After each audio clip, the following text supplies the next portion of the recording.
Well, the I-Team-8's investigation into the Flora Fire and a chase for answers tonight. For the first time in years, Gaylin Rose, the mother of those 4 girls who died in that fire, she sits down with I-Team-8. No topic off limits during an interview that often became very emotional. We start now with the questions that she sought answers to for years. How she made it out of the fire, but her girls did not. You wasn't there.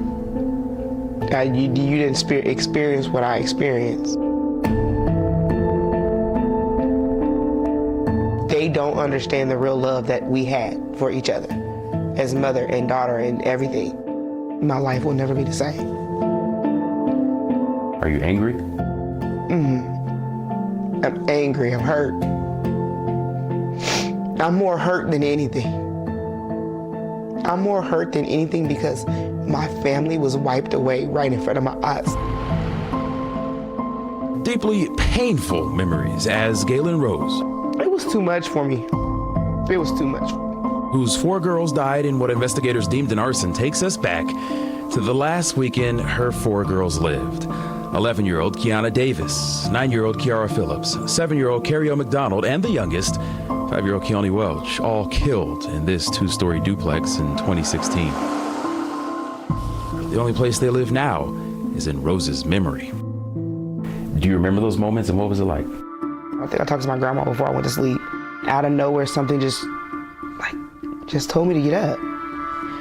Rolled out of the bed, and then it's like when I hit the corner, that was it. It was like I am standing in front, I'm in a house, but my house is on fire. So I tried to get to the steps to go up to get the girls, and I couldn't breathe, couldn't talk, I couldn't say anything. That's how bad the smoke was. All I remember is the ambulance coming, and they put me in the ambulance. And I literally was like, my babies, I wouldn't stop saying my babies. Medical records show Rose was transported to a local hospital. Her injuries placed her in a burn unit, her skin singed, smoke in her throat, and intubated. For months afterward, nightmarish reminders of what happened in Flora caused her to move from Indiana. Years later, she returned to the Midwest. Right now, we're in Jefferson City, Missouri, here where it all began. This is where the girls were born, or in cities not too far from here. This is where Gaylin Rose has settled after spending some time in California after the girls' deaths, because it's here where she's close to family, but far enough away from the painful memories of Flora. They all had different personalities. Kiana was more, book smart, as far as like she wanted to go to school, she wanted to be outside. Kiara, she was more homebody, stay in the house.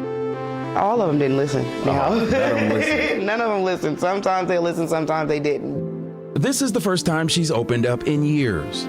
Jefferson City, Missouri, a small town on the Missouri River where the state capitol looms large over Main Street, bustling on a cold winter afternoon.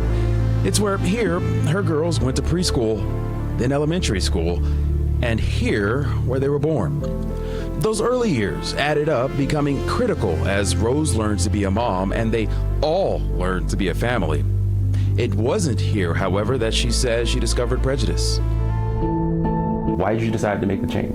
We decided to make the change just because I wanted to go and be somewhere different.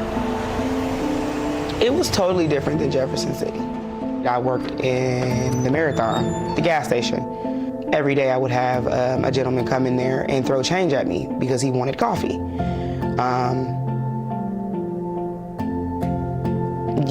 It was, like I said, the energy shifted, a very big difference in that town.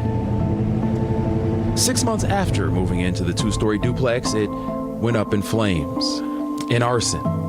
Investigators searched for the person who did it. What do you think about how they've handled the investigation? I just feel like they were moving too fast to just jump to their own conclusions without stopping and thinking. Why do you think they'd want to jump to a conclusion? I'm black, to be honest with you. That, Rose says, led attention to shift when 3 months later, not far in Delphi, Abby Williams and Libby German, 2 white girls, went missing before eventually being found murdered. That's when, according to Rose, the frantic press coverage, law enforcement resources, and all attention shifted away from her girls and solving that case and went to the hunt for Abby and Libby's murderer. Do you think if you were white and this was 4 white girls who had died in a fire, do you think the investigation would have been conducted differently? Of course, yes. They would have took more time into it. They wouldn't have just did a little investigation and then boom, up, it was this. And like, it was so fast, within 3 to 6 months, they had all the answers. I just don't believe it.